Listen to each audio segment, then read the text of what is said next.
Welcome to Duo Chat with Brittany and Cynthia, where we talk about drama shows like Dawson's Creek, One Tree Hill, and more.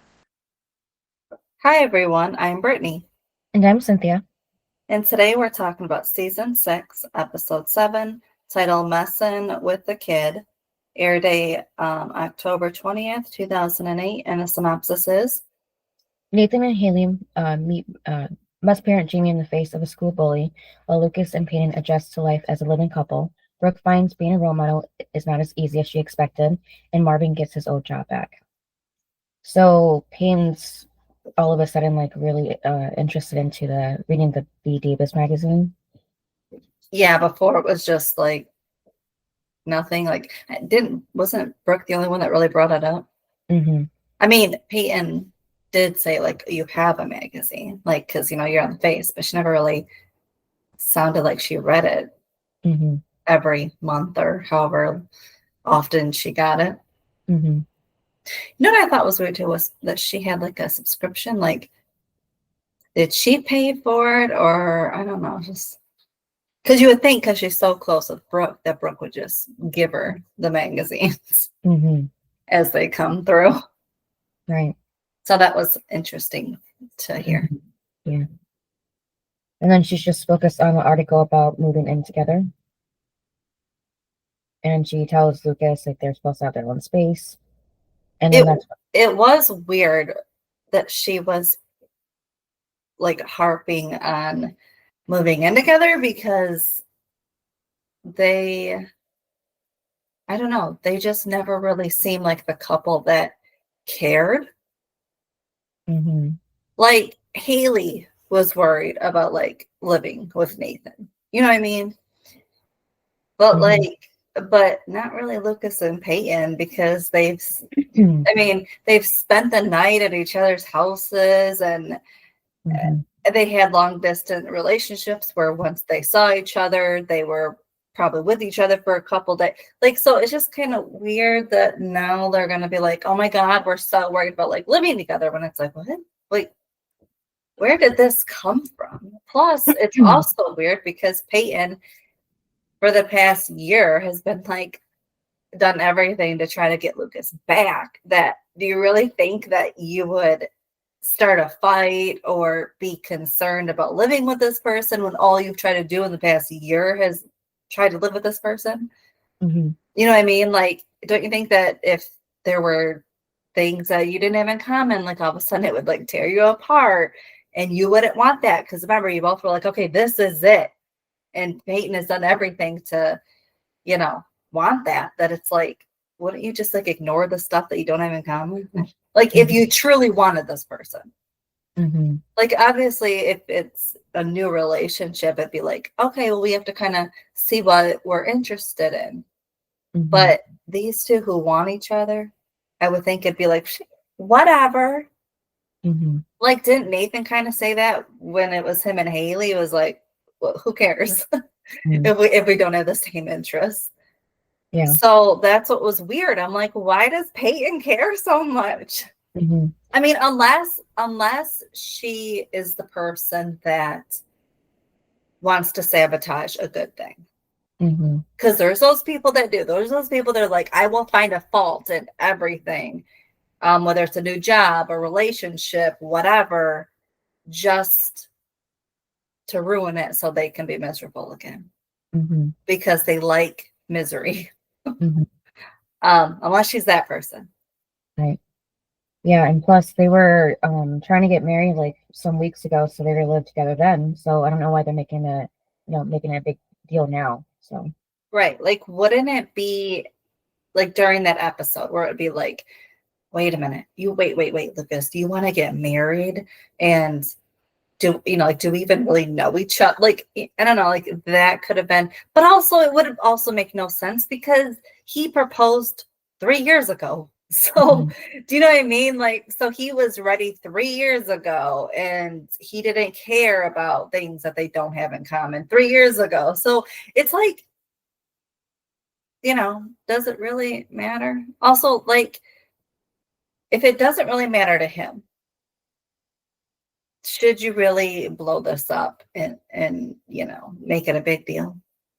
Right. So that he then thinks, oh, maybe it's not a good idea. Mm-hmm. I don't know. I feel like if he's not worried, Mm-hmm. you should just keep your mouth shut. Right.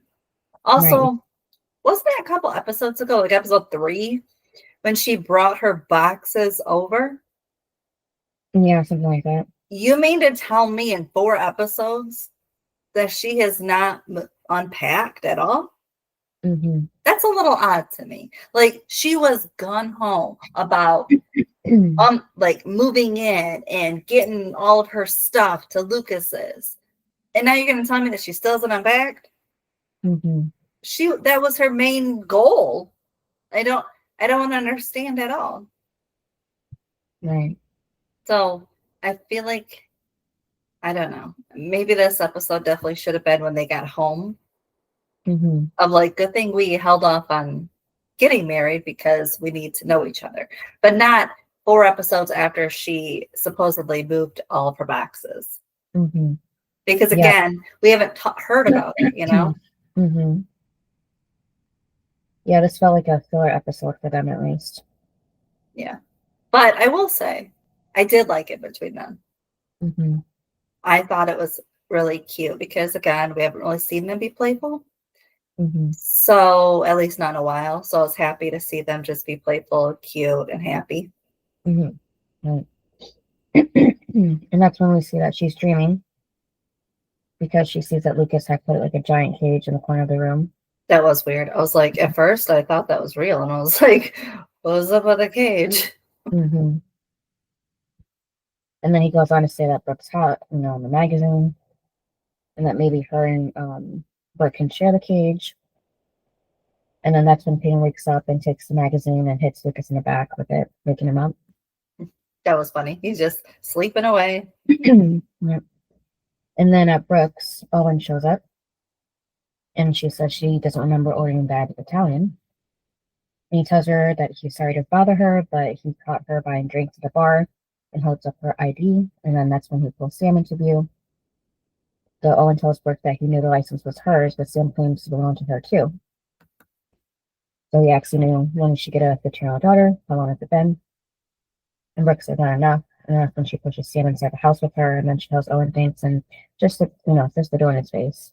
And you can actually hear him say you're welcome behind the door, which was funny. And then, Sam doesn't want to be lectured by Brooke, so she That was weird because she was like, can you yell at me in the morning? And she goes, I'm really tired. I'm like, what do you mean you're really tired? You've been out all night. Like, you know what I mean? Like, you can't be that tired if you've been out all night. Mm-hmm. Yeah, so now Sam's adoring Brooke's face. And Brooke yells that she bets, she's exhausted because, from being Brooke, with her ID and everything. And then says she misses Angie. And then Millie is sleeping until Mouth wakes her up. And he jokes, asking what she's doing in Omaha. And still sleepy, she thinks that she's really there. But then realizes that he's the one that came back. This was weird. Why? Like, Lucas is already home sleeping in bed. Like, Lucas and Mouth drove home together. Mm-hmm. Lucas has already been reacquainted with Peyton. They're sleeping while he's sleeping. It's not like he's walking in the door too. Like, it seems like he's been there. And now Mouth is just getting home. Like, he has no home but that home. So it's weird that Lucas is already sound asleep and Mouth isn't. Right. Do you know what I mean? So that's what I thought was weird. I'm like, it's not like Lucas was on a plane and came home sooner than Mouth, because that would make sense. But they were on a road trip together home. So I don't understand why Lucas is sleeping, acting like he's been home for hours, and Mouth is just getting home. That was weird. Right. And then, so he tells her that he quit his job for them. Because without her in Omaha, I just felt lonely. And then next we see Nathan make a basket at sandball during practice. Haley and Jamie are there. And Jamie is just so impressed that his dad can fly. And Haley tells Nathan that she can't tell him how happy it makes her to see him play again. And it's just them. Like, there's nobody else there. Mm-hmm. Yeah. I guess the person who invited him there gave him the permission to practice there. Yeah, anytime. Mm-hmm. And then he mentions to Haley that she hasn't been in the studio for a while. I thought it was cute when Jamie said, that he loves when she sings. Mm-hmm. Yeah, so then she does that little made up song that she says that she hopes he doesn't think she's uncool when she says that he's late for school. And Jamie is embarrassed and says never mind. And then Payne is cooking in the kitchen when Lucas walks in. That was funny because she's like, because he brings up that someone hit him with the magazine, so he didn't sleep well and everything, and then she brings up about moving in together and that it was in the magazine, and it was funny because he's like, it's ridiculous. They, like they're twins. They know they have everything in common. Blah blah blah. And then she says, "I made your favorite breakfast," and he goes, French toast, and she goes, pancakes, and it's like. Also, don't you think that all the times, even in high school, that they were together, like, spending the night at each other's houses, that they would know each other's favorite breakfast?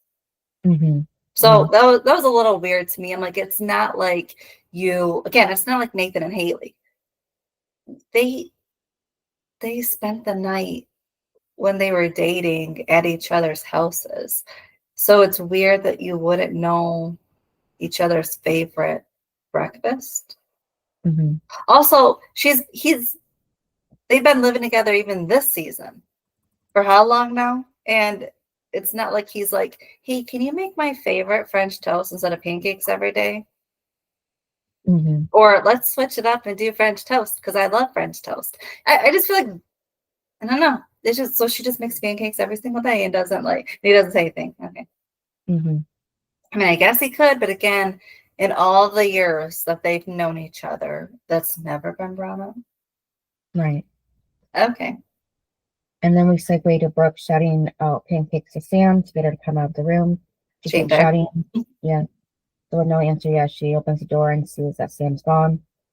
And but she did tell Sam that she could come and go as she pleases. So I know that's what I knew that was going to bite her in the ass, but also I was like, Brooke, you can't get mad now when she doesn't, tell you when she's leaving and come home when you want her to, because you didn't set a curfew. You didn't say, if you move in, this is the rules. You didn't say any of that. You said she can come and go. So basically, if she doesn't come home at night, oh well. If she leaves early, oh well. I mean, you told her that, so you can't get mad because she isn't listening to you.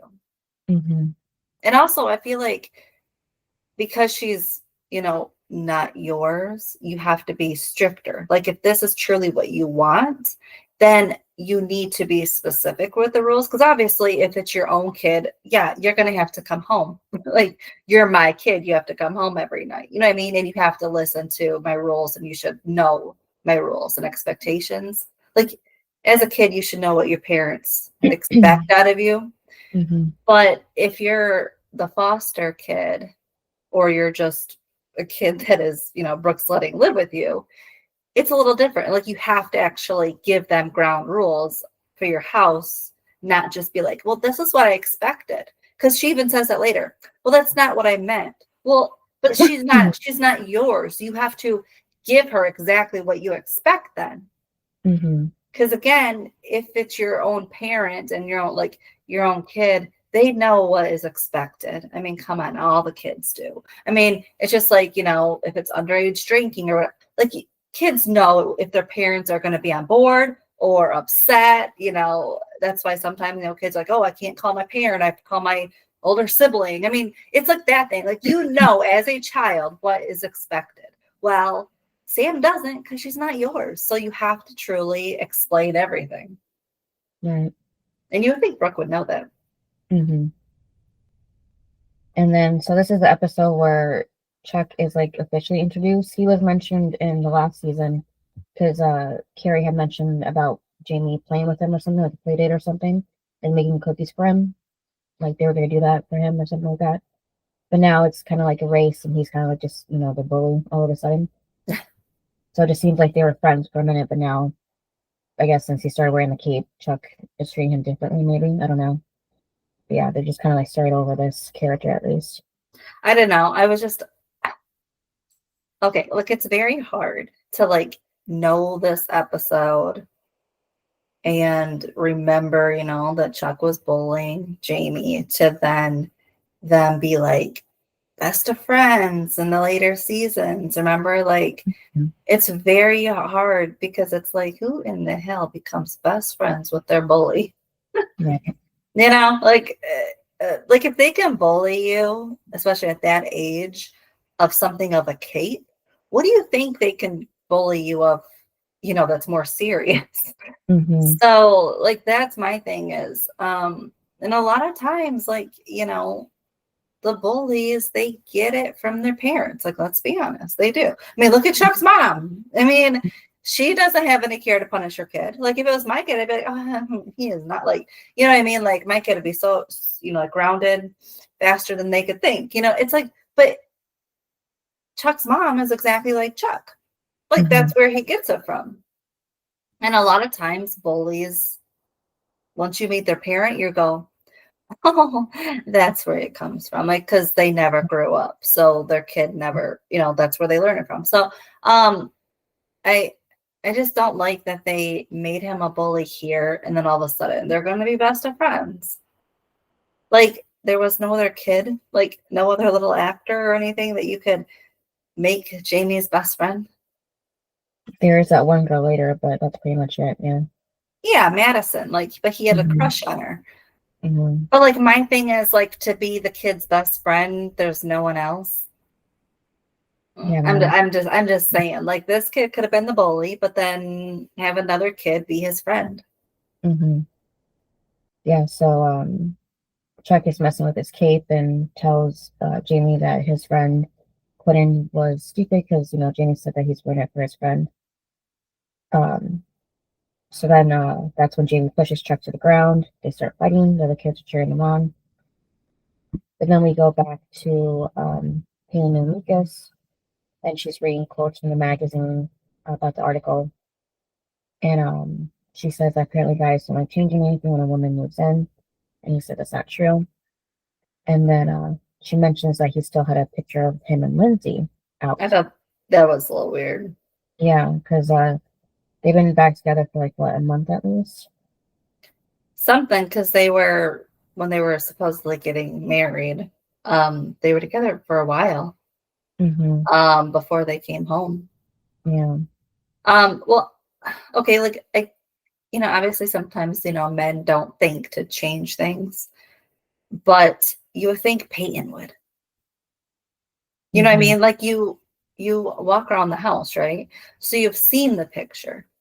So when she says like she knocked it over, but you've walked through it how many times? Mm-hmm. So I thought that was a little weird, and I'm like, as a fiance, because that's what she is right now, you would be like, can I get rid of this, or at least put it away, like box it up. It's just weird. Like, obviously Lucas may not, it may not register, but it should register to Peyton to be like, I just moved in, and this needs to go. So that's what was weird to me was you waited again how many weeks that you've been living together to just now bring up a picture of him and Lindsay. Like, I would not feel comfortable staying there longer than a few days with seeing it. You know what I mean? Like, it's just a memory, and it's like, no. And so that's why after a few days, I'd have to say something. So it's weird that it's been a few weeks and she is just saying something. That's what I find weird. Yeah, and then she tells him that she doesn't know where to put any of her things. That's why she hasn't unpacked. I guess maybe Lucas didn't give her a lot of room, I guess, for the things. But Lucas says, does it matter something to the fix, or is it just going to point out more problems? And he quotes that they should communicate and compromise and focus on each other. And Lucas asks, of course, if they should have sex, if it says that. and she just gives him a look. So he suggests that neither one of them lose until she's completely moved in. I thought it was funny because he's like, he said, unless my sugar mama needs to work. And then she said, oh no, she's her own boss. And she gave her some time off. And but like, that's my thing is like, again, these people are their own bosses. So like they can come and go whenever they please. They're not on a clock that they have to be there. So they can just freely do whatever they please. Yeah, everybody but Haley, basically. Yeah. Yep. So, but also Haley has money that she doesn't truly need to work. You know what I mean? Like if she really wanted to just focus on music, she could quit her job. Or if she wanted to open up even her own like little tutoring place, she could do that. Like that's my thing is like, does she really truly need to be a teacher? No, they obviously can afford, especially with that big house, they can afford to live without her being a teacher if she really wanted. Yeah, or like a sub, even something part-time. Yeah, exactly. Where she can be like, don't really want to do that today. Or I want to go on vacation for a week. Right. So she's teaching in her classroom, and she's teaching the kids how to write haikus when Brooke storms in. Oh, that was funny. Yeah, she holds out her hand to Sam while using the other to signal Haley that this would just take a second. So Sam gives Brooke her glasses and her wallet, it looked like, I think. And Brooke signals to Haley that sorry, but this was important, so you can see now, she holds up her wallet and walks out. Yeah, Brooke was just too funny in this episode, or in the scene. Yeah. And at least it wasn't like the time that Deb had barged into Nathan's classroom and asked for her pills back. So you mean not asked, but demanded. Yeah, so at least Brooke's doing this as like a good parent instead of Deb as a bad parent. So yeah, Haley comes up with a haiku on the spot about Sam, and Brooke. She said, "My friend Brooke Davis blowing through my class like the wind, and Sam in trouble now," or something like that. I did think it was a little odd when she just outed Sam and said Sam's in trouble. Like, I did find that a little weird because, like, as a teacher, teachers should never out students. No matter if they love or hate their student, they should never out them. And so that was my thing, was that was definitely a bad thing on Haley to out like Sam in trouble. And it's like, that's not funny. Like, you should never out a student. Yeah, like saw everything too. So, well, she knows her living condition. She knows that she has a bad foster family. Haley knows this. So why would you say this? Like, obviously Sam doesn't really have friends either. So why would you say it to make it more of the class versus Sam? Do you know what I mean? Like, you should never do it, period, as a teacher. But given that Haley knows more of Sam's life, she needs to be taking it easy on her, not harder. So I just thought that was rude, very rude on Haley to I just do that. Like, yeah, it's all funny and silly, but like, it's really not. Like, Sam, did you see Sam's face? It was like, really, Haley? I would be mortified, like, if my teacher was doing that. I'd be like, I'm never coming back to your class again. And I'd go tell the principal on her. Right. It's like, Haley's lucky Sam didn't go and do that. Yeah, so then we segue to Jamie saying that he hates school to Dan. And Dan says that school was never his strong suit either. So it's a good thing that they're handsome. And of course, he also has to add like that he is. So he sees something's wrong with Jamie, so he asks what's going on, and Jamie says he got into a fight with Chuck because he teased him about his kid. And Dan says that he knows Chuck's family, and he tells Jamie that he should tease Chuck about his alcoholic mother. I don't think he should tease him at all. Yeah. And Jamie just says he wants Chuck to leave him alone, and Dan says he knows the feeling because he got teased when he was in prison. And Jamie asks, about what, but Dan doesn't answer and says as a Scott man, people are always going to be jealous of you. What? Yeah. Oh my God. Going to give him that same mindset that Nathan had when he was in high school. I will say when Dan said that he was like teased in prison, it might be because like he was the mayor. You know what I mean? Like, there's more to it than just like, because he's probably getting special treatment. Like he was the mayor. Like people know who he is. It's like kind of like when celebrities go to prison. It's like people know who they are, so they're getting special treatment than the regular person. So there's more to it. Like some people might be watching out for him or giving him things that, again, an average person would not have. So it might be like that kind of thing. Like obviously then you would tease that person because like, really, dude, like you just come to prison to be, one of us sort of thing. It could be like that too. So I'm just saying. And now at the apartment, Millie tells Mel that she thought they were past dressing up to impress each other. And she says that does this mean that she needs to toss the pretty pajamas? And he says only if the alternative is to her sleeping naked, then yes. And then said he's going to the station, beg for his old job back. And Millie says, they'd be stupid not to let him back, come back. He's a big TV star now with his own catchphrase and everything. And Mel tells her that he's sorry he ever spent a minute away from her, and she just says that he just said a mouthful. That was his catchphrase. And then Brooke walks back into Haley's classroom, and Haley messes with her by holding up the wallet. That's what she used to take that too. And then Brooke tells Haley that she's sorry for disrupting her class, and Haley said it's okay to turn it into a haiku. And Brooke, not knowing what that is, like isn't typing and she sneezed, and not knowing it's a type of poem. And then Haley says she takes it things aren't going well between her and Sam, and Brooke says no, because she saw her ID and That was out. funny though, and she was like, when you asked me to take her, I thought it was Little Orphan Annie. Like instead of the singing and dancing, I have stealing and disappearing. Yeah, I mean she kind of already knew that, the stealing part at least beforehand. I know, so and like she's where she's been living, like she doesn't even try to stay near the foster home, like she stays at the school. So like Brooke knows that she like disappears even from like where she's supposed to legally be staying and stuff. So like Brooke knows that too, the stealing and disappearing. So yeah, I'm surprised she even thought that it should be something different. Yeah, so Brooke asks Haley for advice how to discipline her, and she says that they have to talk about, ground rules, need structure. She's a bright kid, and Brooke tells Haley for her she'll try, but she needs Sam to try too.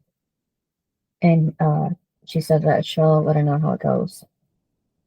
And Haley tells her thanks, and Brooke says, thank her when she hasn't killed Sam by tomorrow. And then Lucas is looking at Payne's records, which doesn't even seem like she had all of them because she had, Ellie's collection as well. So did she maybe put that in storage or something, some of it? Possibly. Because it covered her whole wall and then her closet, I think, too, in her old house. But yeah, so she says that she never feels at home until she unpacks her music. But then she thinks that she doesn't have to because they should have doubles of everything. But wouldn't his just be CDs? Yeah, probably. Yeah, so I mean she could still listen to it, that way, but if she didn't want to and stick to her records, yeah. Yeah, but she actually likes her records. Like that's all she really ever plays. She never really does CDs. Right. I mean the fact that all of a sudden he just brings up like, I don't like the Cure. And then it was funny because she's like, why? And he goes, well, it's depressing music and whiny. And she's like, oh, like you. Yeah. That was funny. But it's like, I don't know, it's kind of like both of them. Yeah, and I think it's what Squinting would be him. Yeah. But I just thought it was funny. I'm like, that's kind of both of them, though. Like, that's why people might say they're twins. Yeah. And Payne says that she actually put, Cure lyrics on the report. And he goes, yeah, I know. And then Lucas says he's trying to be honest, and there's got to be things that he likes that she doesn't like. And she says now that he's mentioned it, it's the tattoo that he had when he was with Brooke, like matching tattoos. Yeah, because Brooke has one too. Even though she never mentions it again either, but I know she had never mentioned it any time before. And then yeah, and it also doesn't mean what he thinks it means either. But she doesn't tell him what it does mean. But she says that that they're just different, like the article says.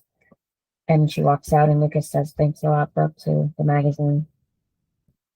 And then later on, Lucas tells Payne, this one song isn't that bad. And Payne says it's nice to be in Karen's old room. And she asks Lucas how come they haven't moved into the master bedroom or the main bedroom. And he goes, because it's my mom's room. Mm-hmm. And then, like, she brings up, like, how, Karen gave him the house and everything. But, like, I mean, it would be weird Mm-hmm. to, like, Right move it. Mm-hmm. Plus, it never really seemed like Lucas moved out, really. Mm-hmm. It's not like you moved out and then your mom moved out and the house was empty and then you moved back in. It seemed like he's like, I always lived there. Mommy moved out and you stayed. Mm-hmm. So in that instance, like, yeah, no. Mm-hmm. Yeah, they can make that into like her music room or something, or a guest room. Or wink, wink, a nursery. Mm-hmm. Yeah, but Payne still wants to move in that room because they're adults now. But honestly, I would make that into a nursery. You want to know why? Because in Lucas's room, there's a damn door to go outside. Mm-hmm. So how is that good for a toddler? Right. Like, the toddler would be like, cool. Like, once they can reach that handle, bye. Mm-hmm. I mean, I would be afraid to, like, have my kid have that bedroom. Plus, don't you feel like that should be the master bedroom and it goes outside? Mm-hmm. So doesn't it also sometimes feel like Lucas's room is bigger than Karen's room? Yeah. So wouldn't that be the master bedroom? Mm-hmm. So I just thought that was odd. I'm like, the master bedroom should be the one that goes outside, if there is one that goes outside. That I would think would be the master, not just a regular room, because why would you put your kid in that one? Mm-hmm. So for Karen, she kind of made a mistake by putting Lucas in that one because, that's why she never knew where he was, because he always went out that door and always let people in. Right. Also, could you, like, having like a teenager and stuff, could you really go to sleep at night knowing like your kid could leave or bring people in? Like, the door may not always be locked. Like, I couldn't sleep like knowing the doors were never locked. Right. Because, yeah, let's lock, the kitchen door and the front door, but like the kid's bedroom is open. So what's that going to do? Keep people half in? No, they're just going to go to the next door. Right.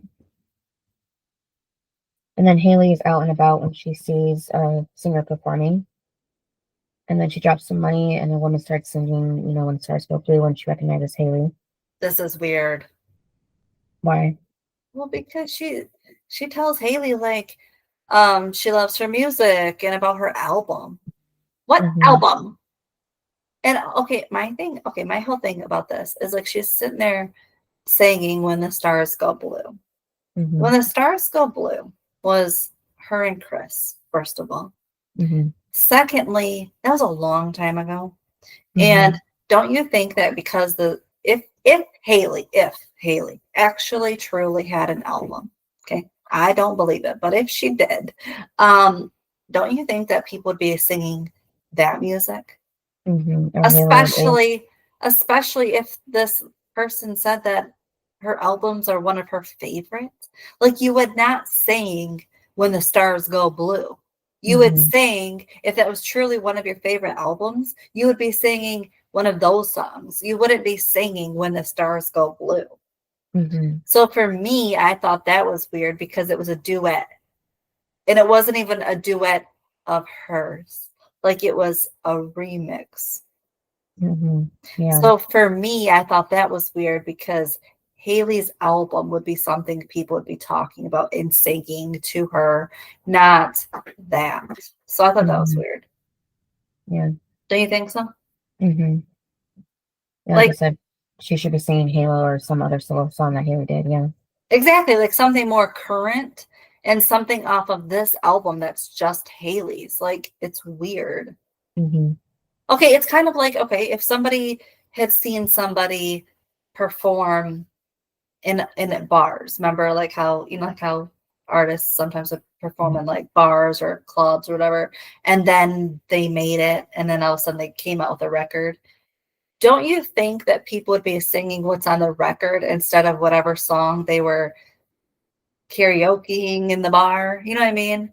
Like they wouldn't be like, oh, I liked when you covered that song. No, they'd be singing what that person created on their album. They wouldn't be singing something that they were just doing a cover of. Like that's just stupid. I'm sorry. So for the writers, you can't say Haley has an album and not have the person sing a lyric off the album.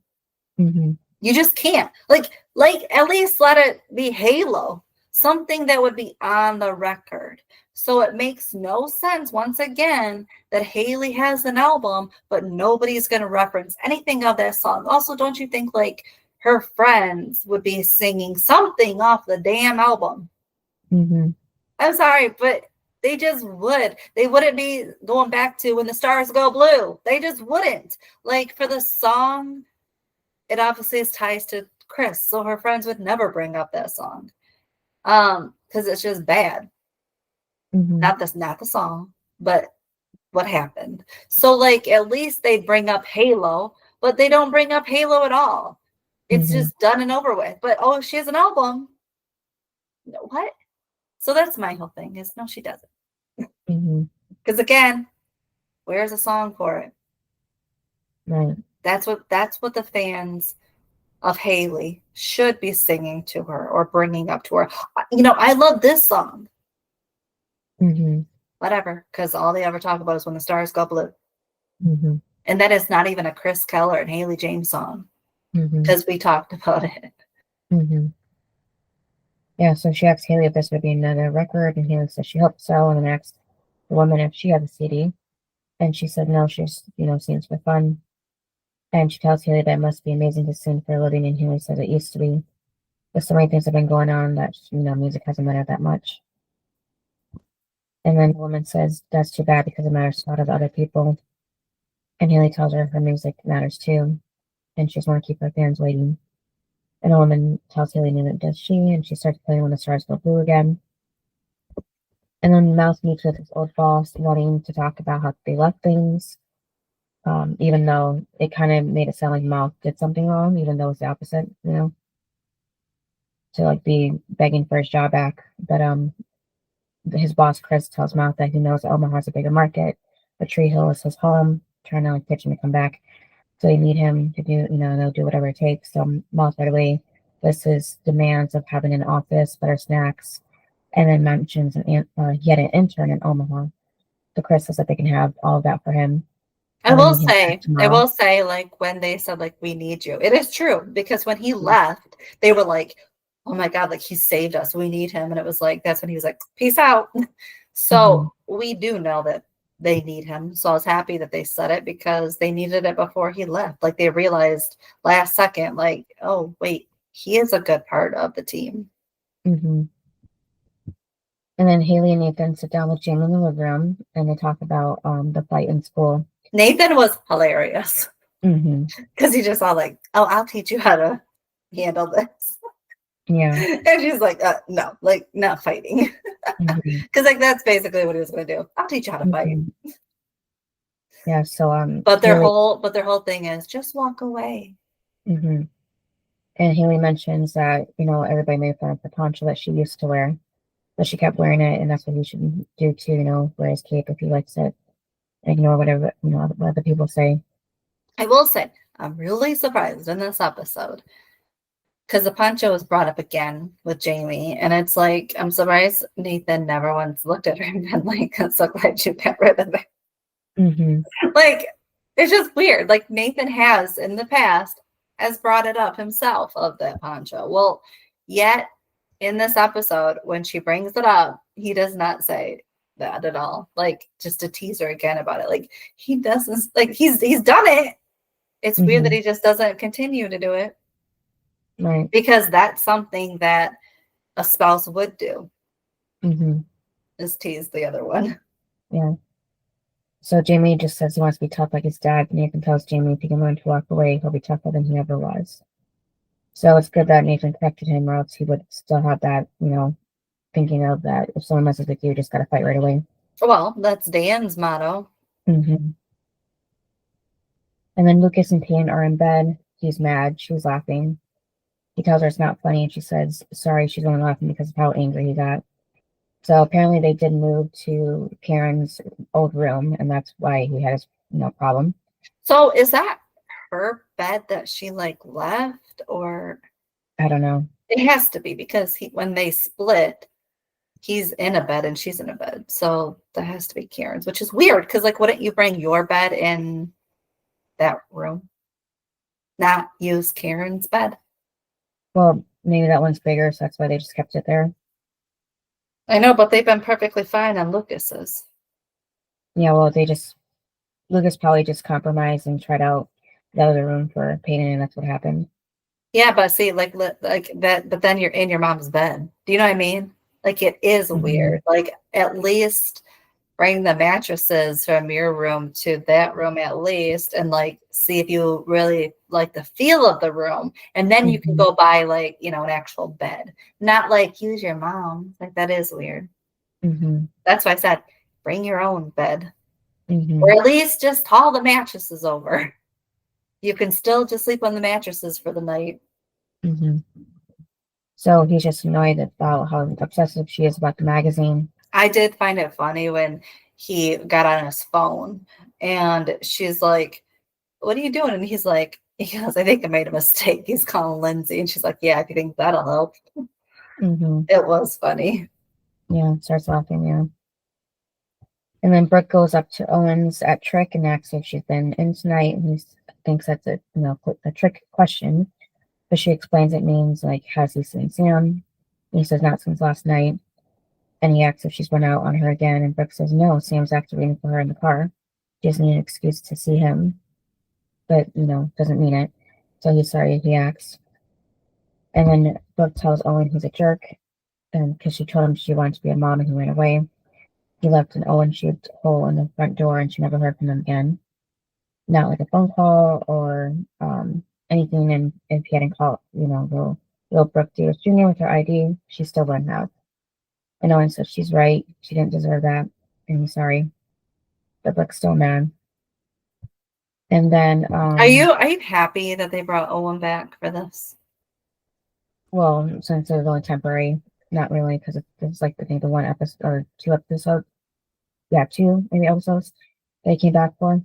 Yeah. Yeah, then he disappears again. I forgot why, but we'll find out. But because then Julian comes in, and it's well, why did we need Owen to come back? Unless they didn't know what to do with her either, and just kind of stick a older character with her again. Yeah, let's see if it'll stick again. So then Lucas has made a line with tape on the center of the house, and then he quotes the article, "When moving in, be ready for him to unpack his little secret. He wants his own space." And he tells Peyton if it's in the magazine, it must be true, right? And he tells her to stay on her side, and she gets his mom's bed, and he'll get the TV in the kitchen. And then Lucas tells her that if she crosses the line, she'll be admitting the article is stupid, and he's right. And Peyton says fine because she has the bathroom. And Lucas then says he's hungry and he's going to make himself some French toast as a callback to the that morning. Yeah, so it's on. Then Haley's walking Jamie towards the front door of the school when he drops down to hide when he sees Chuck up ahead. And Haley notices and asks Jamie if Chuck's the boy that is picking on him. And he says no, he just thought his shoe was untied. Yeah, and Haley's all oh, no. You're not going to mess with my little boy. Oh my God, it was funny though when Haley goes up to Chuck's mom and introduces herself. And then of course that's when little Chuck comes out as in the mother. And was talking about isn't Jamie a little too old to be wearing a cape and all that, and so Haley pushes her and calls her a bitch. It was funny. I did think it was funny though when she was because Haley talked about not getting into a fight, but she said that she'll let Jamie kick his ass and she'll be kicking her ass along side of him, and I was like, didn't you just say violence is not the answer? Mm-hmm. But here we go. Yeah, Haley was fine until she caught her little girl because she's, such a young mother for Jamie. And this woman's probably at least in her late 20s, maybe even 30s, but yeah. And then we segue to Nathan asking Haley, what happened to walking away. That was funny. She's like, like she was just, like she just got to her and stuff. And like, that Jamie's been through enough and everything. It was funny though, because he's like, I'll take care of it. And she's like, what are you gonna do? He goes, I'm gonna push his mom and call her a bitch. She goes, oh yeah, you already did that. It was funny. Mm-hmm. Yeah, so he says he'll think of something.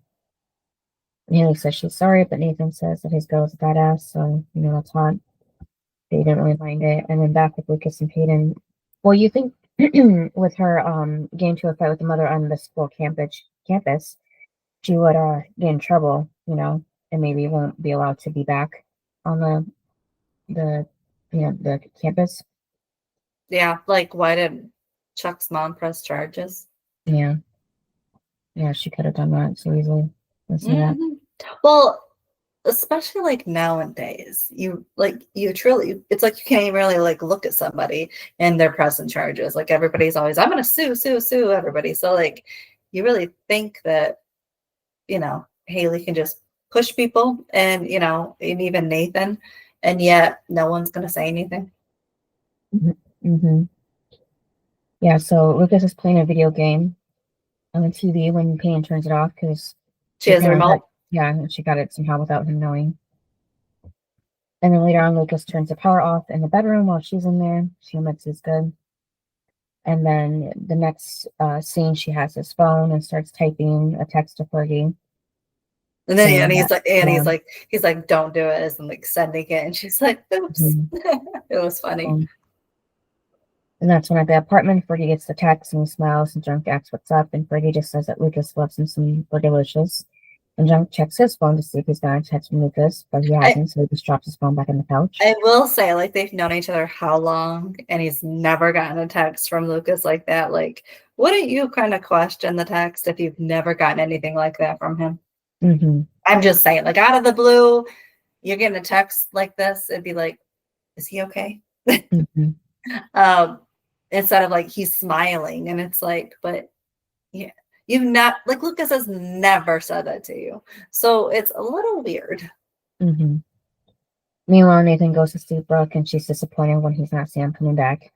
She tells Nathan that she thinks Sam likes her about as much as she likes her own mother. And Nathan says that they both know that there are some parents you're better off without, but she's not one of them. And Sam will realize that. And Brooke says she hasn't stuck around long enough to figure that out. Yeah, it was funny because she goes, thanks for, checking on me. And he's like, basically, like, he's there for a favor. Mm-hmm. And she's like, the last time, I did something for the Scots, Mm-hmm. like, isn't like she's still dealing with it. Mm-hmm. And he's like, it's for Jamie. And then she's, what do you need? Like, Mm-hmm. I just love how she's just quick for anything for Jamie. Mm-hmm. So then at the station, Mouse co-worker calls him his hero because he's been there for 3 years and never got a raise. So, does that mean that, because that wasn't part of Mouse demands, like, this guy gets a raise. Like, I don't know where that came from. What do you mean?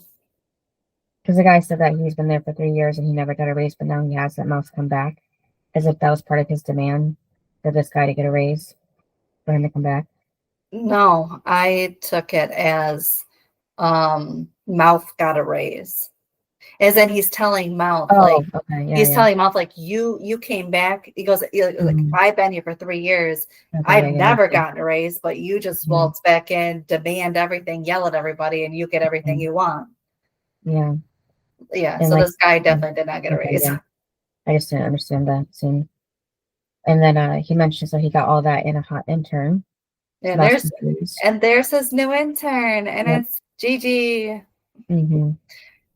And then she tells the guy, because the guy's like, "What, you guys know each other?" And she goes, "They were high school lovers." Mm-hmm. For what? 2 episodes? Right. And then at Jamie's school, Chuck is still teasing him about his cape, and he asks Jamie, is he going to fly home to his mommy? And Jamie says no, he's going to walk away. And he turns around to see Nathan wearing his own cape. And Nathan asks the kids who doesn't think capes are cool, and everybody points at Chuck, which was funny. Mm-hmm. And then Nathan says if he didn't have a cape, he couldn't do this, and that's when he dunks the basketball into the hoop. I will say about the scene. So when Nathan says, like, basically it was the cape that made him have this like special power to do that, and then like all the kids run to the box that has all the capes in it. I was like, okay, but Nathan, like, yeah, the kids find that cool for a split second, but once the kids realize that they can't fly to go do the same thing, they're gonna not think the cape is cool. Mm-hmm. Like, what? Right. Like, I will say I didn't really like how the scene played out, as in, like, that's exactly how it would play out. Like, the kids go, oh, this is cool, and then they put them on, and then they can't fly, and then they probably hurt themselves because, you know, they jumped up or something. And then all of a sudden, they're all mad because the cape is no longer cool. Like, I was like, what? Nathan, you can jump. That's why you did it. But, like, they cannot. Like, at least do something, like, that they could do. You know what I mean? Like, it was just weird because you're doing something you can do, but they can't do. But then you're going to say it's all because of the cape? No, because that would mean that they could do it if they had the cape. So that was a little odd to me because all of a sudden, like, Jamie and Nathan are like the cool people. And I'm like, but are they really? Because again, the kids have figured out in about 1 second. So that didn't really play out very well. Right.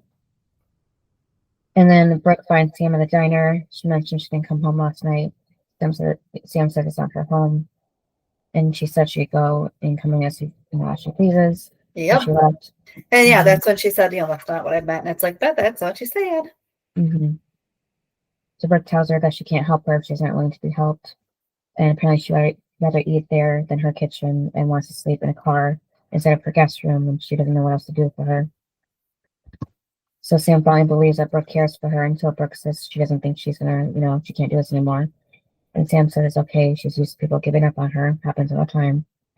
And that's when Sam points out the waitress to Brooke and says that's her mom. And one day she's gonna tell her who she is and what a big mistake she made.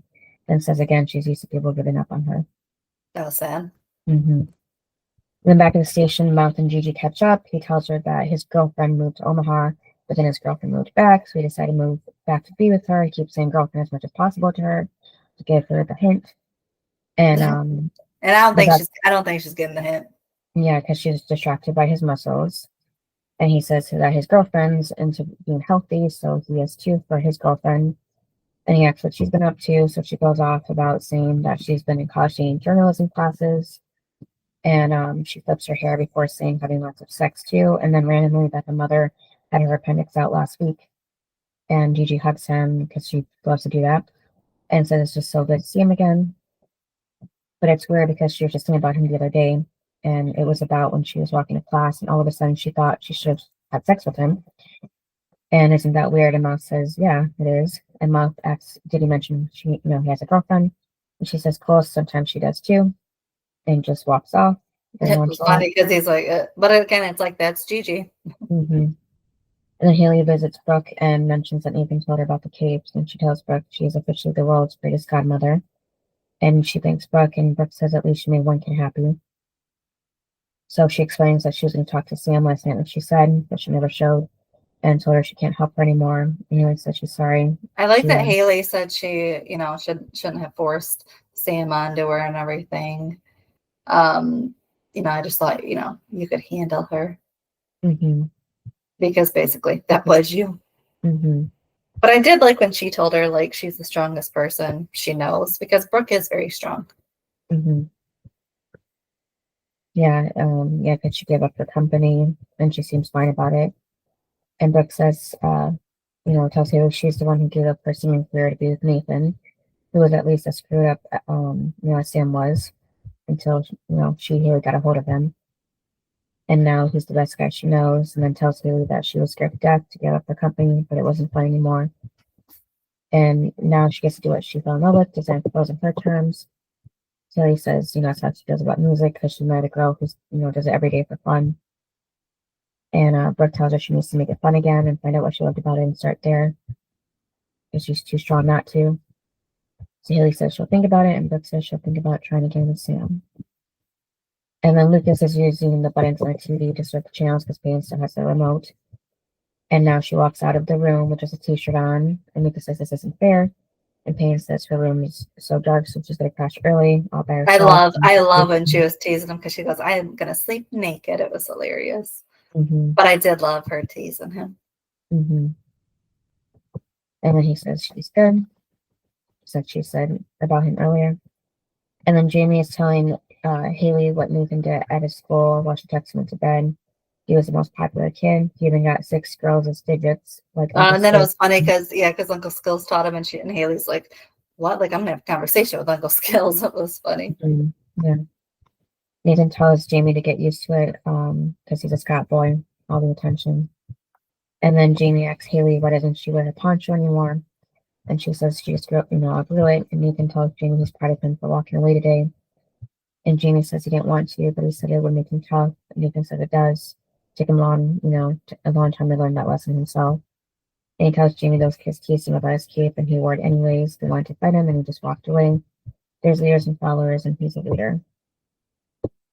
Jamie says he wouldn't have fought him, that he would have fought him, but he has said that Quinn was stupid, and Quinn's not stupid. He was his friend. And Nathan tells him he's right, and Quinn would be proud of him, or Quinn would be proud of him. And then we see Payne in her room, or the room, Karen's room, with candles, and she still has no power. While Lucas is in his bedroom with Payne's, boxes of all her things still. And then we see Sam going to the auto shop to sleep in the car. That was funny. She opens the car, and there's Brooke. And Brooke's like, "I'm gonna." Well, it's funny. Well, it was a little weird though because Brooke said, "Like, trust me, back seats are not meant for sleeping." And I was like, "You're talking to a teenager?" But okay. And then she said, "Like, I'm gonna crash at your place tonight." That's what Brooke told her. Yeah. But I was like, "How did Brooke get in there?" Well, she knows from Haley that she's done this before, so I guess nobody even locks the auto shop to begin with. Or maybe, well, that's what I mean. Is like Brooke. Like, how did Brooke get in there? Because like, it is very weird. Yeah, unless I could see Sam like getting in because like one of the night custodians, like she made a bet with or a deal with of like, let me sleep here. But like Brooke, like a grown up, like that's my thing is like maybe Sam talked her way with the custodians, but like not really Brooke. Like what's Brooke gonna say? Well, we don't see him at all, which you think we would, but maybe Brooke talked to Turner about this and says that she's trying to get Sam back to come home with her. So can she like go into the auto shop to kind of catch her sleeping? Yeah, but wouldn't Turner be like, "Oh, Sam sleeps here at night. Now we got to call CPS." And because for Turner, that is Turner's legal obligation is to call authority.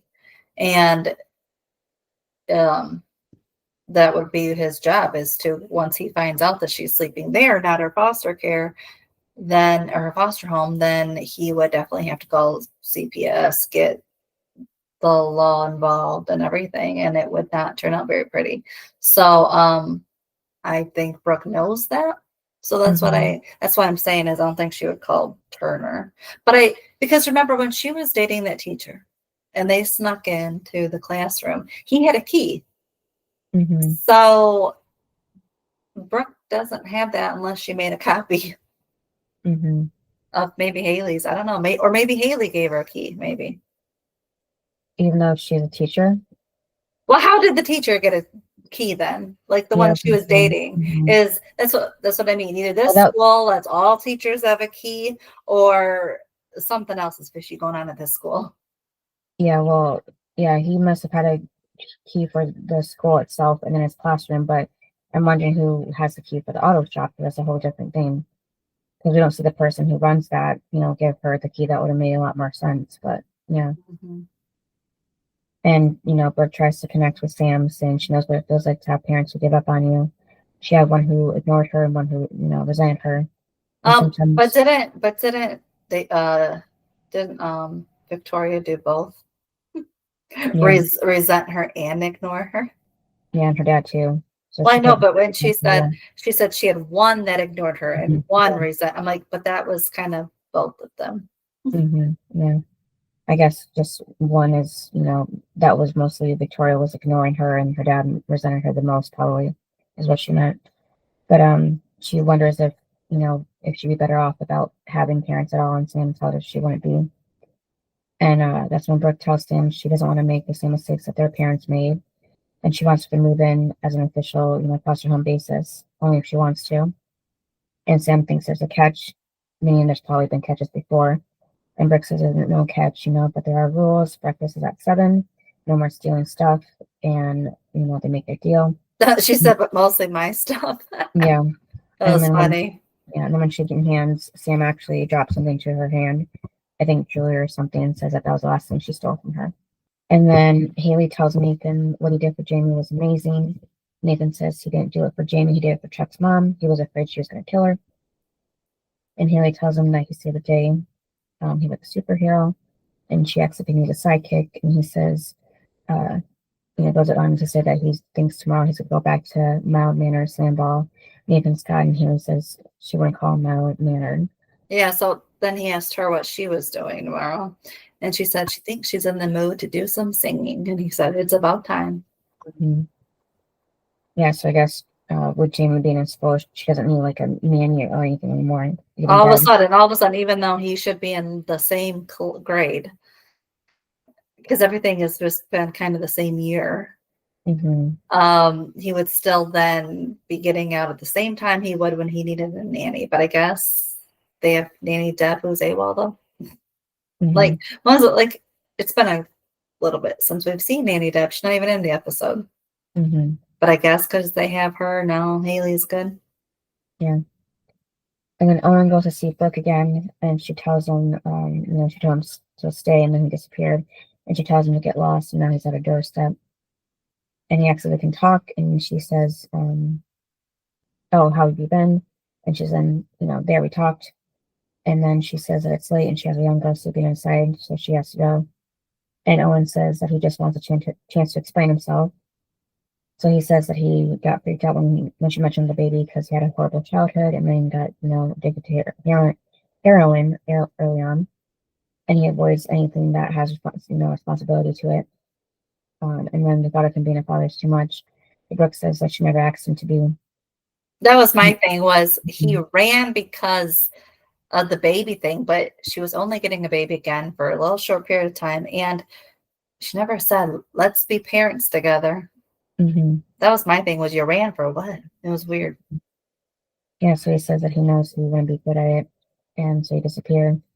And she has every right to be mad at him. He's sorry, and the facts, if he's ever considered that going through those awful experiences is exactly what would make him a good father.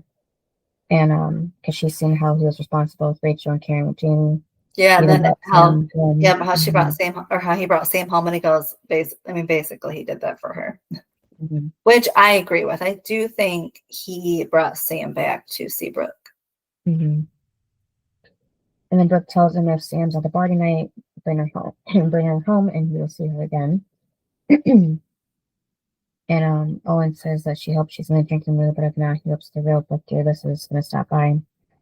And then he promises he won't go anywhere this time. Yeah, that was my thing, was you ran out for no reason to then say, I'm sorry, it won't happen again. I'm sorry, but if you've already done it, you're probably going to do it again. So the next thing may not be a baby, but it might be something else that you don't like. And you're going to just skip out again. I'm sorry, but you've already shown who you are. Yeah, doesn't he disappear again after this? Yeah. Oh, wait. Maybe, I think they have that sandball game, because I remember Brooke was yelling at him to protect Nathan. Nathan. And then, so then what happens? I don't know. That's my thing, is I do remember that scene. But then after that, I forgot too how he disappears again. What his reason is, because very shortly Julian's coming in. So I don't, how do we get rid of Owen to bring Julian in? Yeah, I don't remember them overlapping in the same episode. So neither. So I'm curious now to see how we get rid of Owen. So she says that she'll think about it and calls him a jerk before closing the door and smelling to herself. So then she's, thinking about giving him another chance. And then Payne is still in bed when she sees the light in the hallway. And Lucas is holding a flashlight, and he tells her that he read that you should never go to bed angry. And it wasn't in the B. Davis magazine, so he's not sure if it's valid. But Payne says she's not angry. She had fun the last few days, especially since she's been winning. That was funny. Yeah. And then he brings up how he her boxes were on his side, so he unpacked for her. Mm-hmm. And he found a picture to replace the one of Lindsay, and she was like, "Of course you went through my art again without asking permission." Mm-hmm. And then it was so cute because he's like, "My side, my art, babe." It was funny. Yeah, so he replaced it with a drawing she made of them that first day they kind of met officially, because he, said that she had nice legs, and she said that he had nice hands. So that has to be probably like the oldest drawing she has, at least when it comes to them. So I did find it funny when they finally agreed to, end this. Mm-hmm. And but it was weird because she said, they were starting to like each other's side better. And I was like, Lucas, I don't think you ever really liked being inside because it meant your mom's room. Mm-hmm. Yeah. And so, but okay. And then, and plus because he already unpacked her stuff, that means it's all on hers or on his side. So, she'd have to move everything if she really wanted it on the other side. Mm-hmm. But I thought it was funny when he was like, "I really have to go to the bathroom," and she goes, "I'm starving." It was funny. Mm-hmm. Yeah, so I wonder how long they were doing that, for hours at least. Yeah, at least all day. Mm-hmm. Because they started this little thing during the morning, remember, for breakfast. Mm-hmm. And then it was nighttime because it was in the middle of the night. It had to be the middle of the night because they went to bed. So. Right. So Martha's getting ready for work, where Millie acts, like he's got a hot date because he smells really good. And right away he panics, thinking that she's, not messing with him. She's actually knows what's going on with Gigi. And he said it's just for work, and Millie tells him to relax. And she would say that he looks good too, but she doesn't want to get hit. And Mel tells her to risk it. So I didn't like that line, actually hit her if she said something that was a compliment, or I don't know. Just weird. And then Millie asks how was his first day back, and Mel says it was good. Some of them were happy to see him. And Millie says that she's, thrilled to have him back too. And if he has any catchphrase, so she kind of brainstorms for him, but he doesn't think he needs one. And he just says, "How about I'm Marvin McFadden?" And he's so glad that he's back with her. And he says she loves it, so that was sweet. That was cute. Mm-hmm. And now Dan's dropping Jamie off at school now, like it's normal. And that's when he talks to Chuck's mom. And he says she has a cute kid, or at least kid anyway. So he lets her know. This is weird because, as a grandparent, you have to step back and let the parents take charge. And Nathan and Haley already took care of the situation. And Dan is now just involving it to threaten more people. Mm-hmm. It's what? Again, you're just the grandparent. So, you have to let it go and let the parents take over. And also, at least Chuck's mom did say, they handled it. Mm-hmm. Because the boys did. So, it was Dan, oh my God. But, okay, here's my thing. Is, he said, he brings up, he'd, love to, have a drink with her and stuff, but he's going to be late because he's been in prison. But, and then it was weird because at the end he said for murder. But my thing was, I think she already knew that because when he started to threaten her, remember, she was looking around oh my God, this is Dan Scott murder. So it's weird when he announced who he was and what he did, what he did, because I'm she was acting as if she already knew that. Because again, I'm sure it was the talk of the town. So for him to then repeat that he murdered some, but she acted like she already knew. So I thought that was odd. Yeah, unless that she just set up, shut up that year, the Chuck and everything. But yeah. But it was just weird, she already acted as if she was scared to death because she's talking to somebody who just came out of prison for murder. Mm-hmm. And then he says it. And I'm like, but you didn't have to say it because she already looked like it because she looked terrified. I guess she just wanted, or he wanted to remind her so she wouldn't forget their conversation. I don't think she's going to forget that. And then Haley finds the same woman again in the same spot, and she helps Haley. She says to Haley that she hopes she's on her way to make her new record because Haley has her guitar and everything, which we haven't seen Haley have for a bit too. Nope. Last time she had a guitar was the one that she took off that display area in the library, and then we never even saw her put it back. But Haley says that she was thinking about doing some singing for fun, and she asks a woman to do a duet with her. So this is a real life artist, Grace Potter. Do you know her? No. I've heard. I mean, I only know her because of the show, but yeah, I'm pretty sure I heard her name before because the song that she sings with Haley, "Something That I Want," actually became a hit in the Disney movie Tangled, like just a couple years after this. Oh, really? Yeah, so I saw that movie first and that song, and then came back to this. I was like, that sounds familiar. Yeah, it sounds a little bit different. It's like more kind of like upbeat, But yeah, so at least she went somewhere after this because I'm not sure if this is when she just first started or what. But either way, things turned out good for her, and they sounded good together too. Mm-hmm. I like the duet. Mm-hmm. And then while they're singing in the background, Nathan's practicing slam ball. Brooke makes Sam breakfast, but she doesn't walk out of her room. So when she goes to open the door, she sees Sam stuck out again. And then a second later walks through the back door, acting like her missing until that moment wasn't a big deal. So she sits at the counter and mentions Brooke's at breakfast at 7. It's 7. So Brooke's annoyed, but says this is a start, And Payne's also making breakfast, and Lucas gets rid of the last bit of tape that was even on the table. I know. There. I was happy that they got rid of the tape. And then she said that she made waffles. Right. And it's like, oh, finally. Because now we can end this. Mm-hmm. Even though I did think it was cute.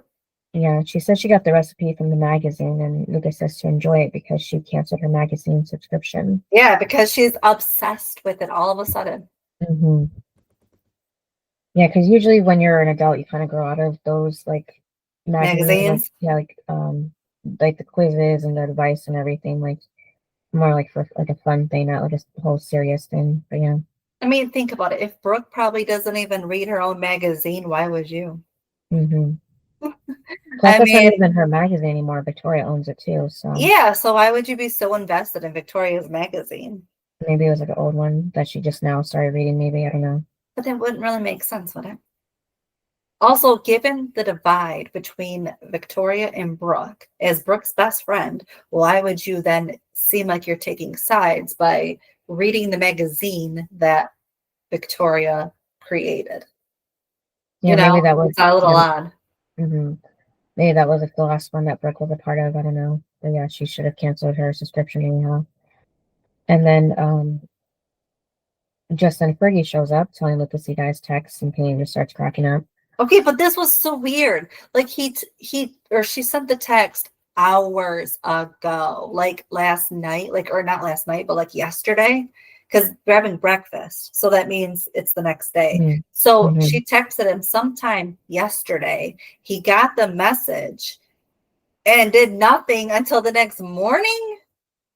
Yeah, I guess I just wanted to do that for, the comedy effect. Yeah. But I was just like, why wouldn't he knock on the door when he got the text? Call him. Mm-hmm. Yeah, call him. Yeah. Yeah, it was a little weird that he'd show up the next day. Like, what? Like, who shows up the next day? I mean, it's not like he was so busy that he couldn't come until the morning.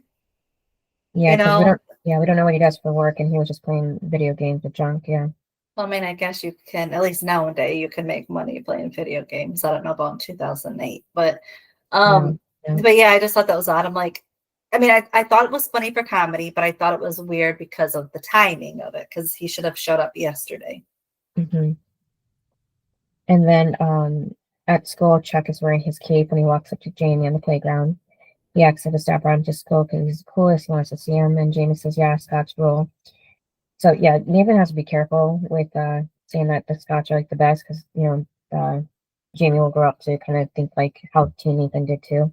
Well, he's teaching He's teaching Jamie how Nathan acted, and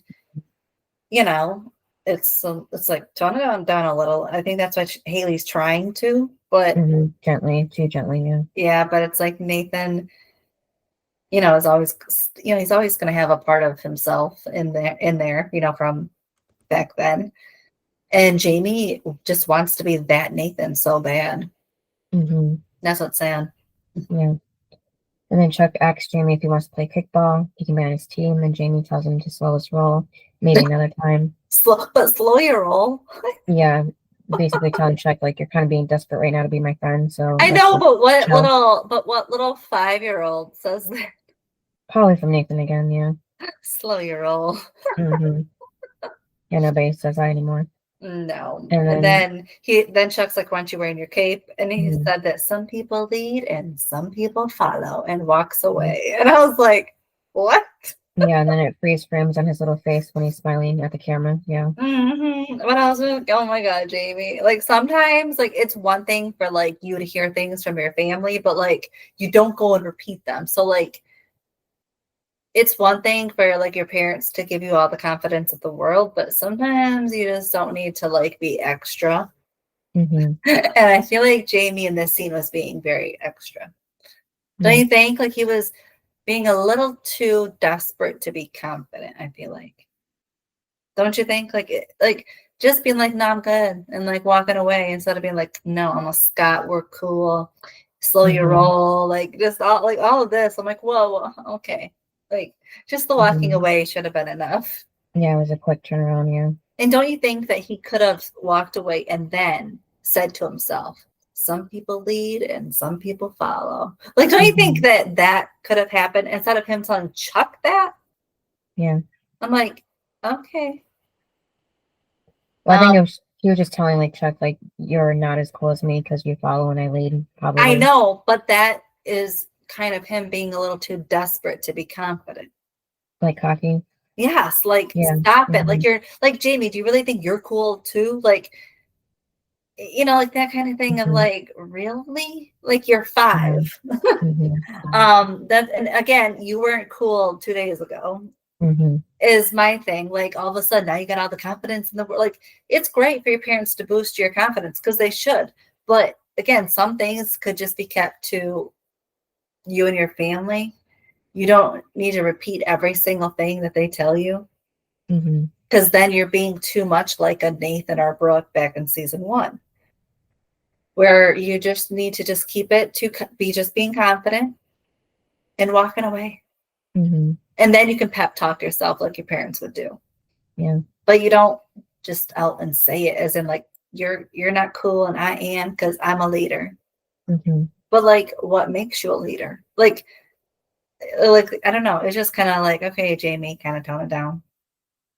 Yeah, so I think this was the only time he actually acted like this. So I think either he grew out of it or figured out, that's not the way, or Haley told him, more. Yeah. Maybe. Like, he's got a little bit of Haley in him. Because again, that's not who Jamie is. So that's why I didn't really like that they like made him like a little Nathan at the end. And so for me, for the high, I did like the Lucas and Peyton playing games. I did think it was cute, even though I thought it was cute. It's just the only thing that threw me off was the timing of it, because they have lived together. They're very serious about getting married. So that was my thing, was just the timing of it. But I still think that it was a cute thing for them in the episode. Because we know it's going to have its twists and turns in the season. Where it tests their loyalty and everything. And so I thought that their scenes were really cute. Also, I did love when Haley did push Chuck's mom, because it was funny. I love that part. And I love how Nathan in the end was just the one to just not be the one to fight somebody. Right. I also liked Brooke kind of pushing Owen away, kind of like she didn't just take him back right away. It wasn't like, oh my God, you're back. Yeah. I love that she in the end is there for Sam because Sam needs somebody. That's So I feel like in the episode there was a lot of good things. The worst, or like the low of the episode was Chuck picking on Jamie. I didn't like it. Yeah. Oh, also Gigi being obnoxious and not really hearing that Mouth has a girlfriend. Like there's boundaries. Like first of all, there's boundaries because you're at work, you're his intern. So right there's a boundary. Secondly, there's another boundary for the same fact that he is in a relationship. So what about you? Yeah, I'm wondering how Gigi found out, because obviously she only went to the station to get a job because she knew that Mouth was there. Like he came back, But so you think Gigi only wanted the internship because of Mouth? I feel like that's part of it, yeah. Oh. Because you're just so thrilled to see him, like she knew maybe that he was going to be there because she said that she was just thinking about him. I don't know. It seemed like she kind of was like hinting that she was only there for him too. But yeah, the worst was Chuck picking on Jamie, and then the best was Haley, because they always talk about Nathan like getting into fights and not walking away, but she's kind of the same way, and we've seen that throughout the whole series, so they're kind of alike in that way. So yeah, they both like to fight. Yeah, Haley's just the only one that hasn't gotten hurt. Yeah. No, but she has been arrested For fighting, or isn't that later? Or talking about before? Well, later, but when did Nathan really? Oh, he did. No, he was only drunk driving. He never really got in a fight for. He never really got arrested though for fighting. Yeah, she did. And then what would you rate it? Like an 8.5. I'd rate this a 9. I liked it. And then who was your best and worst? Best was Nathan, because he came up with that cape idea for Jamie, and it worked. So Chuck isn't bullying him anymore, and instead the bully wants to be his friend. And then the worst is Chuck's mom, who never got a name, but doesn't really need a name. I don't think we can see her again after this, but yeah. So at least Haley, who was like a lot younger than her too, was actually trying to teach her, like, this isn't how boys should behave. Like the whole being boys thing shouldn't be just like kind of like, they shouldn't just like not get in trouble for what they're doing and have consequences to their actions and stuff like that. So yeah. And yours? Yeah, definitely Chuck's mom is the worst. Because she taught Chuck basically how to be a bully. And yeah, my best was Nathan too, because Haley only encouraged violence when she threatened Chuck's mom. Like she wasn't helping the situation, she was adding to it. Where Nathan came in and handled the situation, and the kids actually ended up thinking Nathan was really cool and wanted him to come back. Remember, Chuck's like, all of that. So I thought that was cool for Jamie, because for to have a cool parent where everyone wants, to be around your parent. That's always nice. And so I thought that was cool that, Nathan did that. Also, weirdly it worked. But also, he was the one that didn't fight back. And he definitely encouraged Jamie. Like even at that, he's like, I'm so proud of you and stuff. Like, for Nathan to acknowledge that was really good. Yeah. But yeah, I just love that he was the one that actually did the right thing in the end. Where Haley was just, I'll fight you. It's like, what? Yeah, so if you never watched the show before, you think that Jamie got this from her and not him. Yeah. Exactly. So yeah, definitely Nathan was the best in this episode. And then what's next episode? Episode 8, Our Life is Not a Movie or Maybe. All right. Thanks for listening. Yep, and we'll see you next time. Bye. Bye. Thanks for listening to this episode of Duo Chat. If you want to chime in with your opinion about the episode and the show we discussed, you can email us at duochatpodcast@gmail.com. And to keep up with updates about the podcast, you can follow us on Twitter, Instagram, TikTok, and subscribe to our channel on YouTube at Duo Chat Podcast. And give us a review wherever you listen to podcasts. We would appreciate it.